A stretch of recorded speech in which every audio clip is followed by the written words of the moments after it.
Okay, so this week's exercise deals with map overlay and geoprocessing, which is truly when you get to start a sense of how powerful the GIS is and what it can do for you. So we're trying to search for certain criteria and find where interesting areas overlap to create ideal situations for certain types of criterion. So I'm going to start with a new map, and I'm just going to use the letter ANSI portrait template to start with. And I'm going to look at the instructions here. It says use the VEG 2006 USFSR RD and geology feature classes found in the Sturgis 83 Geo database. So I'm going to use my ARC catalog. I'm going to go ahead and pin it open and browse to my MGIS data. Sturgis, I believe, is in Black Hills. So here's my Sturgis 83 Geo database. I'm going to expand that. Here's some features. So the things that I need to get is the VEG 2006. So I'll drag and drop that. I need the roads, USFSRDS. Drag and drop that. And I also want the geology. So I'm going to drag and drop the geology layer into my map. According to the deliverable sentence there, that's all that I'm going to use. So I'm going to hide my ARC catalog and start to work. So I'm looking at the criteria. It says, imagine that you've always wanted a vacation home in an aspen stand with a little pond. Create a map showing all aspen stands that lie on low infiltration geology units, and they're with 500 meters of a primary or secondary road. So what I'm going to have to do is I'm going to have to select certain areas of vegetation that are aspens. I'm going to have to select certain areas or polygons of geology that have the low infiltration. And I'm going to have to select those that are within, so far, primary and secondary roads. So, it starts out with a lot of selecting by attributes, as we've kind of indicated here. So I'm going to use my selection pull-down menu, select by attributes.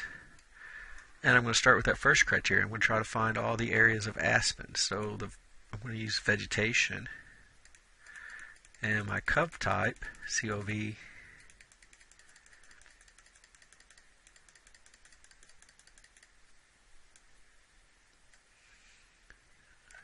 down toward the bottom, be sure you find the exact one, cov type equals, and I like to use the get unique values, TAAA, right? TAAA. This, right? Cov type equals TA, just like it's in the instructions.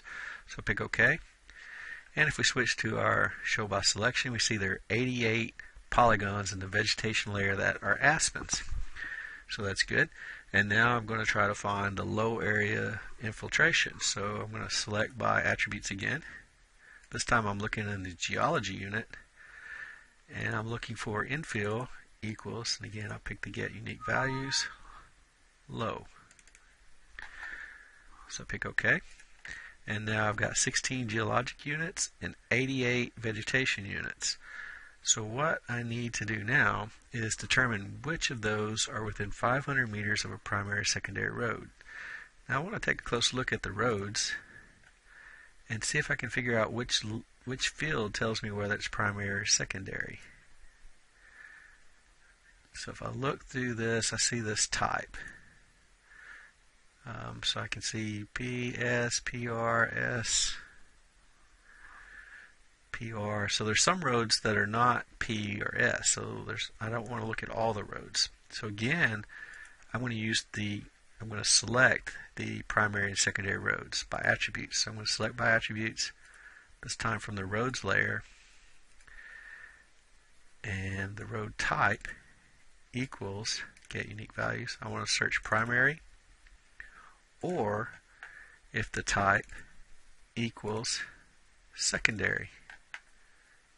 Okay, so there are 1,113 roads. So now what I've got to do is I've got to figure out which of these vegetation and geologic units that I've already selected are within 500 meters of these roads. So that's going to be a select by location. So I'm going to pick my select by location, and this method is real important here because I only want to select from the currently selected features.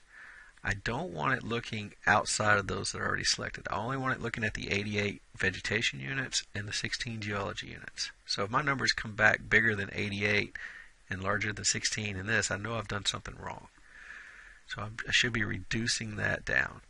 So I'm going to look at geology and vegetation, and my source layer is roads, and I'm going to use the selected 1,113 roads, and I'm going to set that within a distance of 500 meters.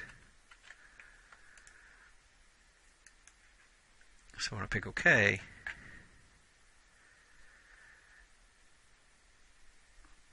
the numbers didn't go down, so they stayed the same.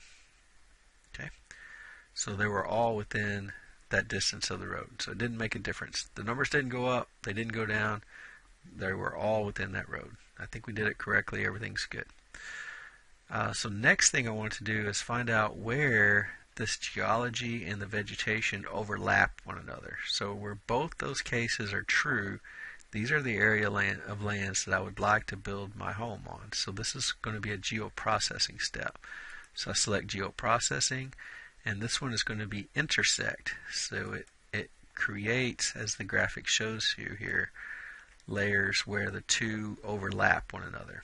So the input features is going to be geology, and it doesn't matter which order you put these in, but it needs to be geology and vegetation. Make sure you know where this output is going to. So I'm going to browse to my GIS folder, and I'm going to call this vacation SHP. I'm going to pick OK. And the software is going to combine those selected areas, and that's what's going to be my vacation homes. It's going to ask me if I want to put it in. I'm going to go ahead and do a little cleanup. I really don't need to see the geology units, and I really don't need to see the vegetation units, so I'm going to turn those off. And so I'm going to clear my selections with the clear selected features, and I'm going to change my roads up a little bit. So I've got primary and secondary roads, so I'm going to symbolize them based on that. So my symbols are going to be different categories. I'm going to go by type, add all. I don't want the private roads, so I'm going to remove those. I'm going to turn off all the other ones. I'm just going to show primary and secondary. So my primary is going to be maybe a dark line. And my secondary, maybe it's going to be a little bit lighter line with the gray. And my vacation homes, I'm going to turn those back on, but I want that to be a nice green with maybe a nice outline. Make it really pop. Turn that on. And so there's my areas of vacation. So I found those areas where those criteria that we were looking at is true. Now to clean this up, I'd probably round this up to a nice even number. Pan it over to get it situated on the data frame nicely. Go ahead and insert our scale bar, north arrow, legend, nice title, and you should be in good shape. Export this map to a PDF. If you have any questions, give me a call. Thanks.